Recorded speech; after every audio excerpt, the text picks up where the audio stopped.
शेतकरी कर्जमाफीबाबत काय धोरण आहे? राजू शेट्टी आक्रमक झालेले आहेत त्याच्यावर, ते जमत नाही तर मग निर्णय का घेतला? निर्णय घेतला, आश्वासन का दिलं? कुणी दिलं?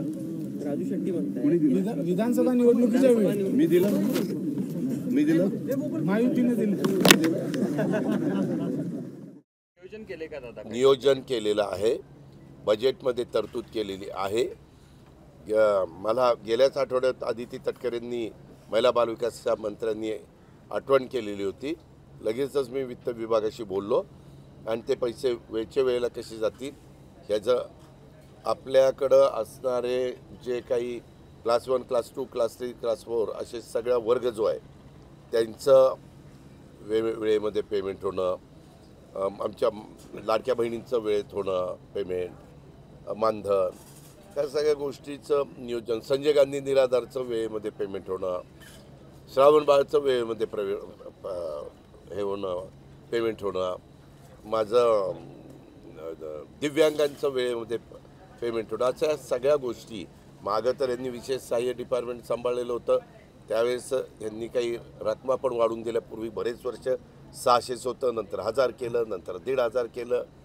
अशा पद्धतीनं त्याही घटकाला कसा न्याय मिळेल हा प्रयत्न आमचा आहे. काही काळजी करू नको. काय तुझं त्याच्यावरचून नडलंय का? तिथं झेंडावंदन होतंय, आम्ही आढावा घेतोय, निधी देतोय. DPCचा निधी आम्ही मुख्यमंत्र्यांनी एकनाथरावांनी दिलेला आहे, तिथले कलेक्टर काम करतायत. काही पत्रकार मित्रांनो काळजी करू नका. पण आज दादा संजय राऊतांनी आदिती तटकरे यांचं कौतुक केले आणि गावगुंड पालकमंत्री तिथं नको असं म्हणत हो का? तुम्ही इतरांची नावं घेऊन माझा वेळ घालू नका. तुम्ही मला काय प्रश्न विचारायचे त्याला मी उत्तर द्यायला बांधलेलं आहे. दोन्ही राष्ट्रवादी एकत्र येण्यासंदर्भात काही चर्चा सुरू झालेल्या आहेत, तशा बातम्या अशा तुमच्याच बातम्या ऐकतोय सूत्रांच्या माहितीनुसार. ते सूत्र कोण आहे मला तर शोधायचंय. पण कार्यकर्ते नेते देखील म्हणतात की आम्हाला आवडेल देखील काही दिवसांपूर्वी. हे बरोबर आहे हो का? प्रत्येकाला व्यक्ती स्वातंत्र्य, मत स्वातंत्र्य, विचार स्वातंत्र्य संविधानाने दिलंय, घटनेने दिलं. त्याच्यावर प्रत्येकाला आपलं मत मांडण्याचा अधिकार आहेच ना. त्याबद्दल दुमत काय? त्याच्यामध्ये आमचं मत हेच आहे की अतिशय चांगल्या पद्धतीनं राज्याचा सर्वांगीण विकास व्हावा.